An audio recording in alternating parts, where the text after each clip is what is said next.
সুপ্রিয় শিক্ষার্থী, কেমন আছো তোমরা?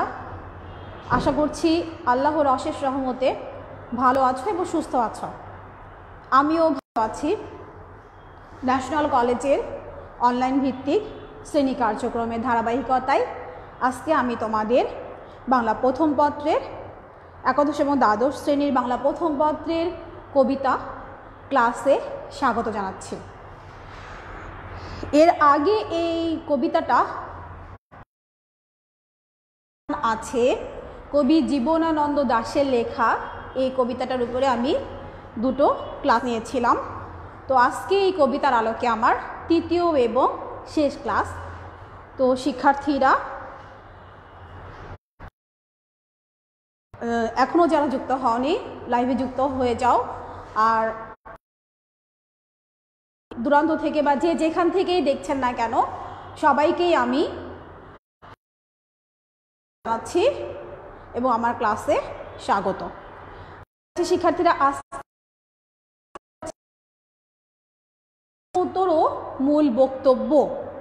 এর আগে আমি তোমাদের পড়িয়েছিলাম এই পৃথিবীতে এক স্থান আছে কবিতার কবি পরিচিতি, শব্দার্থ, কবিতার চরণ বিশ্লেষণ এবং আজকে পড়াবো জ্ঞানমূলক প্রশ্ন উত্তর ও মূল বক্তব্য।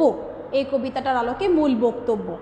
তো শিক্ষার্থীরা তোমরা খাতা, কলম এবং বাংলা মূল বইটা নিয়ে তৈরি হয়ে যাও।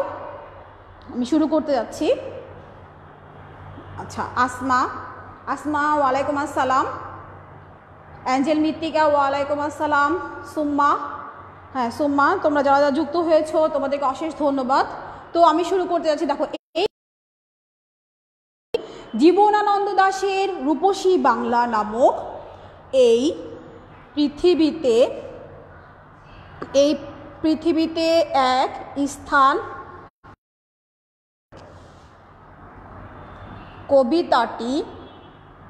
কবিতাটি জীবনানন্দ দাশের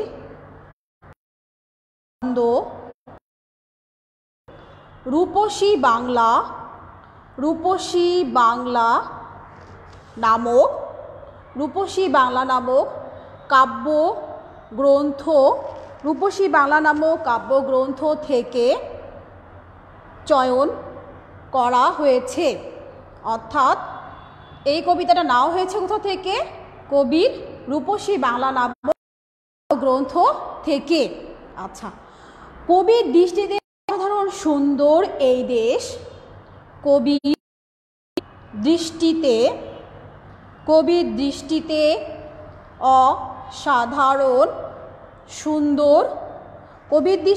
অসাধারণ সুন্দর দেশ। অর্থাৎ কোন দেশের কথা বলা হয়েছে? বাংলাদেশ। তোমাদের কি মনে আছে যে এই পৃথিবীতে এক স্থান আছে বলতে কবি কোন দেশের কথা বলেছিলেন? হ্যাঁ, কবির প্রিয় মাতৃভূমি এবং জন্মভূমি বাংলাদেশের কথা বলেছেন। অর্থাৎ স্থান বলতে এখানে বাংলাদেশের কথাই বলা হয়েছে। অর্থাৎ তোমাদের আমাদের সকলের প্রিয় জন্মভূমি বাংলাদেশের কথাই বলা হয়েছে। সুন্দর অর্থাৎ বাংলাদেশ সারা পৃথিবীর মধ্যে অনন্য। দেখো, সারা পৃথিবীর মধ্যে অনন্য প্রকৃতির সৌন্দর্যের এমন লীলাভূমি পৃথিবীর কোথাও নেই আর। প্রকৃতির সৌন্দর্যের এমন লীলাভূমি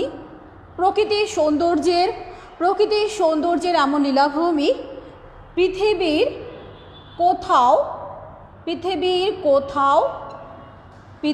কোথাও নেই আর। অর্থাৎ এই যে বাংলাদেশ, এই বাংলাদেশের কথাই কবি বলেছেন যে অসংখ্য বৃক্ষ গুল্ম ছড়িয়ে আছে এদেশের জনপদ অরণ্যে। অসংখ্য বৃক্ষ গুল্ম ছড়িয়ে আছে কোথায়? ছড়িয়ে আছে এদেশের অসংখ্য বৃক্ষগুল্ম ছড়িয়ে আছে এদেশের জনপদ ও অরণ্যে। অসংখ্য বৃক্ষগুল্ম ছড়িয়ে আছে এদেশের জনপদ অরণ্যে। মধুকুপি, কাঁঠাল, অশ্বত্থ, বট, জারুল। মধুকুপি, কাঁঠাল, অশ্বত্থ, বট, জারুল, হিজল তাদের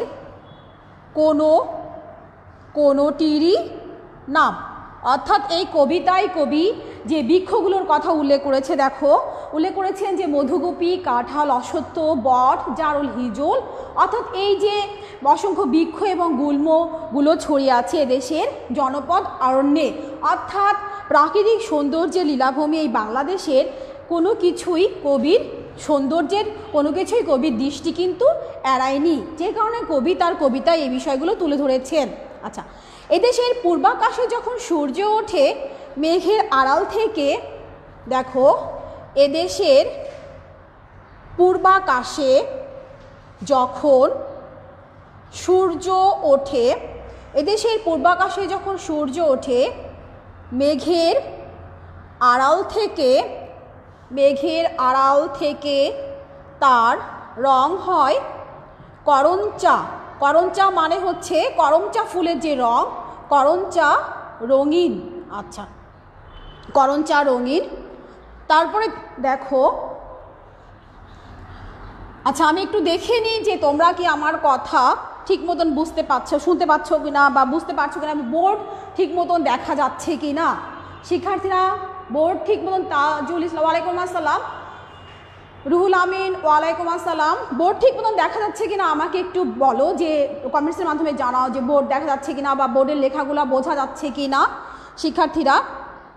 তো দেখো এদের রং হয় করঞ্চা রঙিন, আর এদেশের প্রতিটি নদ নদী ভরে থাকে স্বচ্ছ তোয়া জলে। আর এদেশের প্রতিটি নদ নদী ভরে থাকে স্বচ্ছ তোয়া জলে। দেশের প্রতিটি নদ নদী ভরে থাকে স্বচ্ছ তোয়া জলে। সেই জল ফুরায় না কখনো স্বচ্ছ তোয়া জলে। কবি বলেছেন কি, সেই জল ফুরায় না কখনোই। জলের দেবতা অনিঃশেষ জলধারা দিয়ে স্রোতস্বিনী রাখে। জলের দেবতার নাম কি মনে আছে? জলের দেবতা অনিঃশেষ জলধারা দিয়ে জলের দেবতা অনিঃশেষ জলধারা দিয়ে স্রোতস্বিনী রাখে। জলের দেবতা অনিঃশেষ জলধারা দিয়ে স্রোতস্বিনী রাখে এদেশের অসংখ্য নদীকে।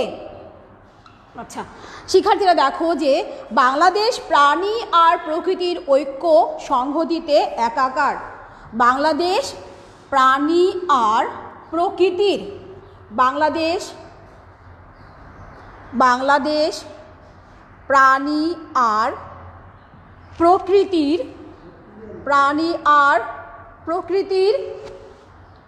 ঐক্য সংহতিতে একাকার। আচ্ছা, প্রাণীর সাথে প্রকৃতি মিলেমিশে একাকার হয়ে আছে। কিভাবে? আমরা দেখেছি যে শঙ্খচিল পানের বনের মতো হাওয়ায় চঞ্চল। বোর্ড ক্লিয়ার না? আচ্ছা বোর্ড, আচ্ছা দেখো তো এখন দেখা যাচ্ছে কি না, বোর্ড ক্লিয়ার আছে কি না? ক্লিয়ার না, নেটের সমস্যা হচ্ছে। বোর্ড ক্লিয়ার না। আচ্ছা এখন দেখো বোর্ড ক্লিয়ার আছে কি না শিক্ষার্থীরা। এখন দেখো যে বোর্ড ক্লিয়ার দেখা যাচ্ছে কি না। শিক্ষার্থীরা একটু দেখো যে বোর্ডটা ক্লিয়ার আছে কি না। আচ্ছা, বাংলাদেশ প্রাণী আর প্রকৃতির ঐক্য সংহতিতে একাকার। প্রকৃতি আর প্রাণীকুলের বন্ধনে গড়ে উঠেছে চির অবিচ্ছেদ্য এক সংহতি। তাই পানের বড় যে হাওয়ায় যে চঞ্চলতা জেগে ওঠে, সেই চঞ্চলতা সম্প্রসারিত হয় কোথায়? সেই চঞ্চলতা সম্প্রসারিত হয় দূর আকাশের শঙ্খচিলে। আর ধানের গন্ধের মতো অস্ফুট লক্ষ্মী প্যাঁচা মিশে থাকে প্রকৃতির গভীরে। ধানের গন্ধের মতো অস্ফুট লক্ষ্মী প্যাঁচা, ধানের গন্ধের মতো অস্ফুট লক্ষ্মী প্যাঁচা মিশে থাকে, মিশে থাকে কোথায়? প্রকৃতির গভীরে। লক্ষ্মী প্যাঁচা মিশে থাকে প্রকৃতির গভীরে। অন্ধকারের বিচিত্র রূপ এই দেশ, প্রকৃতির গভীরে অন্ধকারের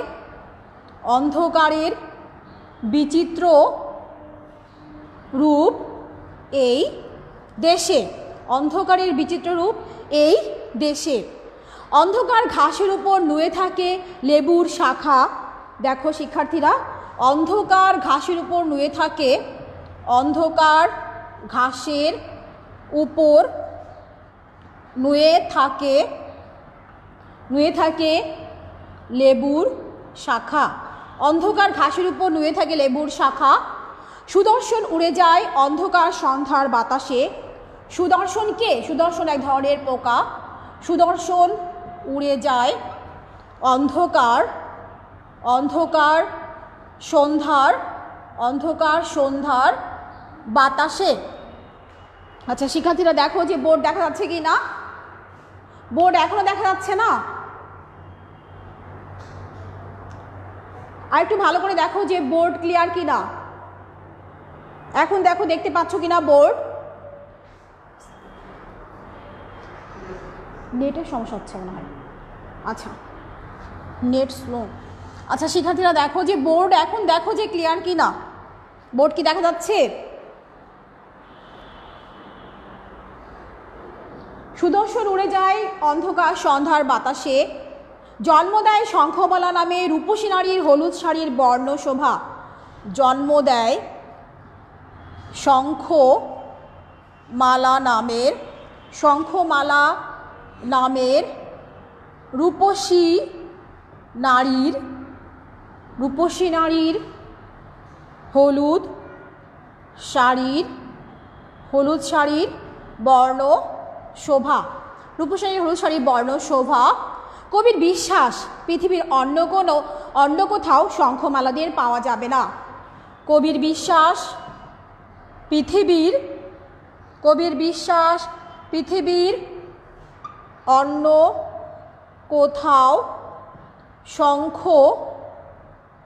অন্য কোথাও শঙ্খমালাদের পাওয়া যাবে না। কবির বিশ্বাস পৃথিবীর অন্য কোথাও শঙ্খমালাদের পাওয়া যাবে না। কেননা বিশালাক্ষী বর দিয়েছিল বলেই, কেননা বিশালাক্ষী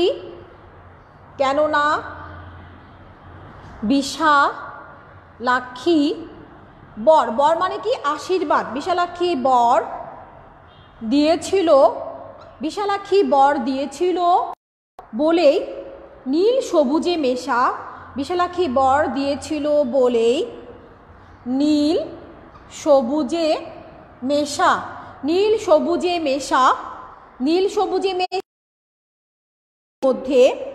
সবুজে মেশা বাংলার ভূ প্রকৃতির মধ্যে এই অনুপম সৌন্দর্য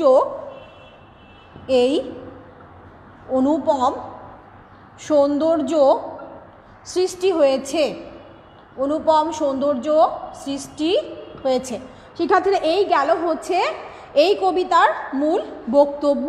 আচ্ছা, জীবনানন্দ দাশ প্রকৃতির কবি।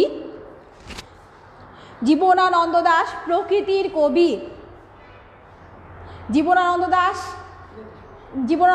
প্রকৃতির কবি। প্রকৃতির রহস্যময় সৌন্দর্যই তার কবিতার মূলগত প্রেরণা। তো এই কবিতায় এই পৃথিবীতে এক স্থান আছে কবিতার মধ্যেও আমরা দেখতে পেয়েছি যে কবি প্রকৃতির অনেক বিষয়ের বর্ণনা তুলে ধরেছেন। প্রকৃতির ক্ষুদ্র ক্ষুদ্র অনেক বিষয় কবির কিন্তু দৃষ্টি এড়ায়নি।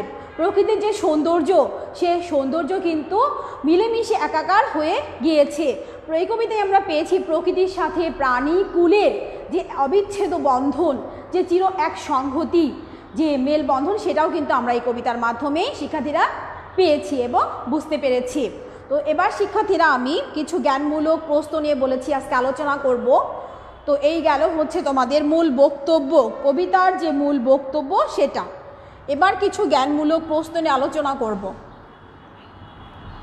তোমরা একটু খাতা নাও, জ্ঞানমূলক প্রশ্ন নিয়ে তোমাদের সাথে আলোচনা করতে যাচ্ছি। দেখো উত্তরগুলো যদি তোমরা পারো লিখে দেওয়ার চেষ্টা করবে। জ্ঞানমূলক প্রশ্ন উত্তর। আচ্ছা, 1 নম্বরে দেখো, 1 নম্বর প্রশ্ন, জলের দেবী কে? আচ্ছা, 1 নম্বর প্রশ্ন হচ্ছে জলের দেবী কে? অরুণ শব্দের অর্থ কি? অরুণ শব্দের অর্থ কি? অরুণ শব্দের অর্থ কি? তারপরে দেখো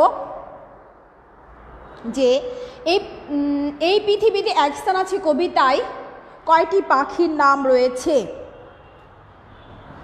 এই পৃথিবীতে এক স্থান আছে কবিতায় কয়টি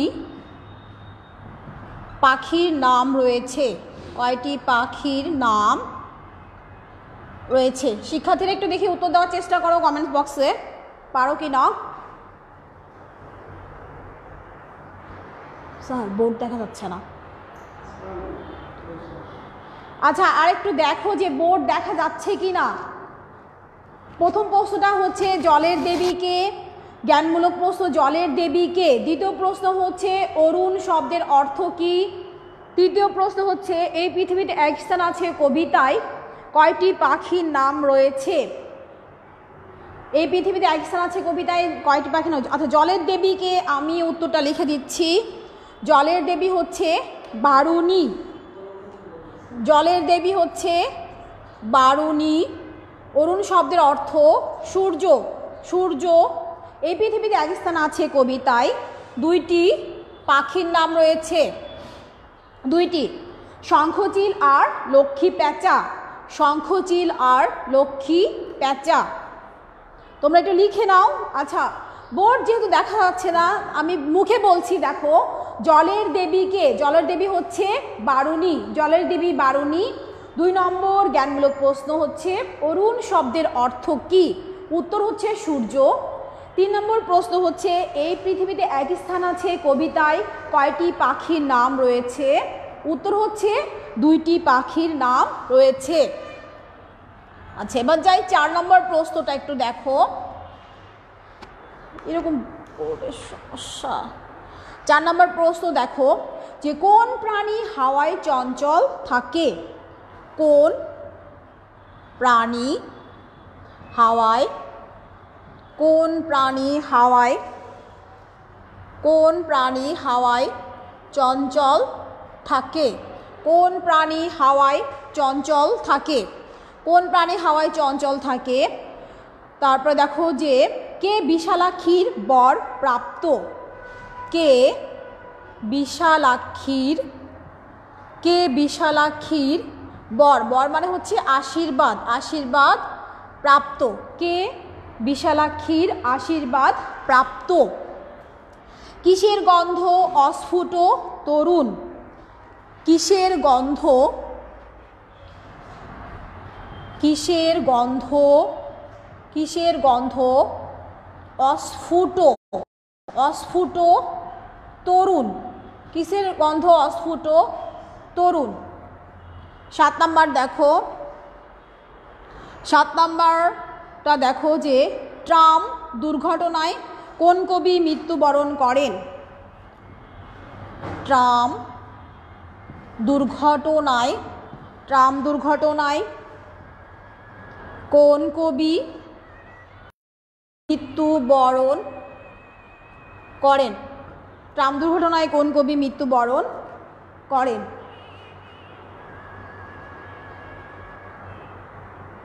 ট্রাম দুর্ঘটনায় কোন কবি মৃত্যুবরণ করেন? আচ্ছা শিক্ষার্থীরা আরেকটু দেখো বোর্ড দেখা যাচ্ছে কি না।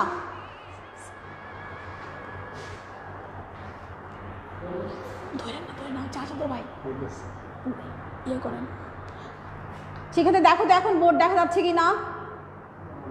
বোর্ড ক্লিয়ার না, কি অবস্থা? তোমাদের কাছে ক্লিয়ার হচ্ছে না, আমি বলছি মুখে বলছি, সেটা একটু তোমরা লিখে নেওয়ার চেষ্টা করো। দেখো কোন 4 নম্বর জ্ঞানমূলক প্রশ্নের উত্তর হচ্ছে কোন প্রাণী হাওয়ায় চঞ্চল থাকে? কোন প্রাণী হাওয়ায় চঞ্চল থাকে? উত্তরটা হচ্ছে শঙ্খচিল। উত্তরটা হচ্ছে শঙ্খচিল। কে বিশালাক্ষীর বর প্রাপ্ত? বিশালাক্ষীর বর প্রাপ্ত হচ্ছে শঙ্খমালা। শঙ্খমালা। আচ্ছা, কিসের গন্ধ অস্ফুট তরুণ? কিসের গন্ধ অস্ফুট তরুণ? দেখো ধানের গন্ধ। ধানের গন্ধ অস্ফুট তরুণ। ট্রাম দুর্ঘটনায় কোন কবি মৃত্যুবরণ করেন? কবি জীবনানন্দ দাশ। কবি জীবনানন্দ দাশ ট্রাম দুর্ঘটনায় মৃত্যুবরণ করেন। আচ্ছা আচ্ছা এরপরে আরেকটি প্রশ্ন দেখো যে অন্ধকার সন্ধ্যার বাতাসে কি উড়ে যায়? 8 নম্বর প্রশ্ন। অন্ধকার 8 নম্বর প্রশ্নটা দেখো শিক্ষার্থীরা। অন্ধকার সন্ধ্যার বাতাসে অন্ধকার সন্ধ্যার বাতাসে কি উড়ে যায়? অন্ধকার সন্ধ্যার বাতাসে কি উড়ে যায়? অন্ধকার সন্ধ্যার বাতাসে কি উড়ে যায়? তারপরে জীবনানন্দ দাশের জন্মভূমি ডাঙা কেমন?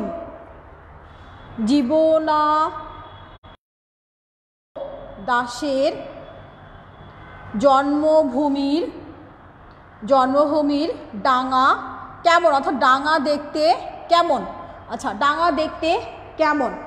জীবনানন্দ দাশের জন্মভূমির ডাঙা দেখতে কেমন?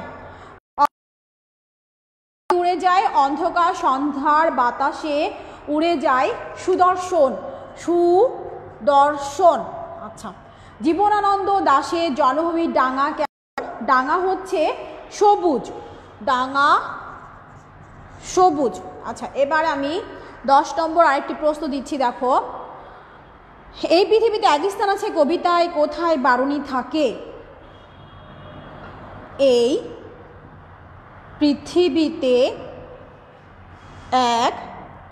পৃথিবীতে এক স্থান আছে কবিতায় কোথায় বারুণী থাকে? বারুণী থাকে কোথায়? তোমরা কি লিখতে পারবে বা বলতে পারবে? হ্যাঁ, বারুণী থাকে গঙ্গা সাগরের বুকে। বারুণী থাকে গঙ্গা সাগরের বুকে। শিক্ষার্থীরা দেখো। আচ্ছা ঠিক আছে, বোর্ড ক্লিয়ার যেহেতু এখন, তাহলে হ্যাঁ সুন্দর উত্তর দিয়েছো। ধানের উত্তরটা সঠিক হয়েছে, তোমাকে অবশ্যই ধন্যবাদ করেছো। ধন্যবাদ, উত্তর সঠিক হয়েছে। ওয়াজিফা নিশাত চৌধুরী, সাজ্জাদ চৌধুরী অংশগ্রহণ করার জন্য অবশ্যই ধন্যবাদ। বোর্ড যেহেতু এখন ক্লিয়ার, ওয়ালাইকুম আসসালাম। বোর্ড যেহেতু এখন ক্লিয়ার তাহলে লিখে নাও, কারণ হচ্ছে জ্ঞানমূলক প্রশ্নগুলো আমি তোমাদেরকে দিয়েছি, আমি মুখে বলেছি, তোমরা লিখে নিশ্চয়ই। আর অনেকেও যারা উত্তর দিয়ে লিখতে পেরেছো বা উত্তরগুলো কমেন্টস বক্সে লিখেছো, তাদেরকে আমার পক্ষ থেকে অশেষ অশেষ ধন্যবাদ। তো শিক্ষার্থীরা, পাকিস্তান আছে কবিতাটা কবি জীবনানন্দ দাশের। এই কবিতায় কবির প্রকৃতির প্রতি গভীর অনুরাগের যে বিষয়টা সেটা আমরা দেখতে পেয়েছি। প্রকৃতির প্রতি কবির যে ভালোবাসা, যে ভালো লাগা, সেটা আমরা এই কবিতার মাধ্যমে জানতে পেরেছি। তো এই পৃথিবী থেকে একদিন আমাদের সবাইকেই বিদায় নিতে হবে, কিন্তু প্রকৃতির যে রূপ, রস, গন্ধ, বর্ণ, এগুলো কিন্তু আজীবন থেকে যাবে, এগুলো কিন্তু প্রকৃতি থেকে। তো শিক্ষার্থীরা একটু লিখো। আচ্ছা, আবারও ক্লিয়ার না? আচ্ছা, ক্লিয়ার না, চেষ্টা করো লেখার জন্য। তো শিক্ষার্থীরা, এই পৃথিবীতে একই স্থান আছে কবিতায় আজকে আমার তৃতীয় ক্লাস, এবং এই কবিতার আলোকে ছিল শেষ ক্লাস। গত যে দুইটি পর্বে আমি পড়িয়েছিলাম কবি সম্বন্ধে তোমরা জানতে পেরেছো। ওই কবিতাটার পড়ার ফলে তোমরা যে বিষয়গুলো সম্বন্ধে জানতে, শব্দার্থগুলো সম্পর্কে জানতে পেরেছো, কবিতার যে চরণ অর্থাৎ কবিতার যে লাইনগুলো আমি বিশ্লেষণ করেছি, সেটা নিশ্চয়ই আশা করি তোমাদের এটা থেকে কোনো সমস্যা হবে না, কবিতা থেকে অন্তত কোনো সমস্যা হবে না। আর বক্তব্যটা লিখে দিয়েছি এবং কিছু জ্ঞানমূলক অর্থাৎ মানে পরীক্ষায় আসার মতো সেগুলো নিয়ে তোমাদের সাথে আজকে আলোচনা করলাম। তো তোমরা অবশ্যই লেখাপড়া করবে। যে সময়টা চলে যায় সেই সময়টা আমরা কখনোই আর ফিরে পাবো না। পড়াগুলো জমিয়ে রাখবে না, প্রত্যেকটা বিষয়েই তোমরা অবশ্যই মনোযোগের সাথে পড়বে।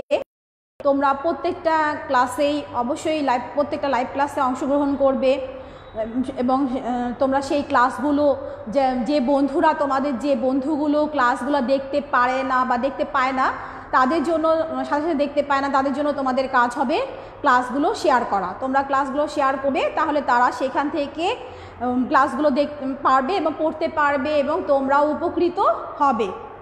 তো শিক্ষার্থীরা, তোমরা ভালো থেকো, সুস্থ থেকো, তোমাদের জন্য আমার এই কামনা রইল। তো আজকে আমার ক্লাস এ পর্যন্তই। আল্লাহ হাফেজ।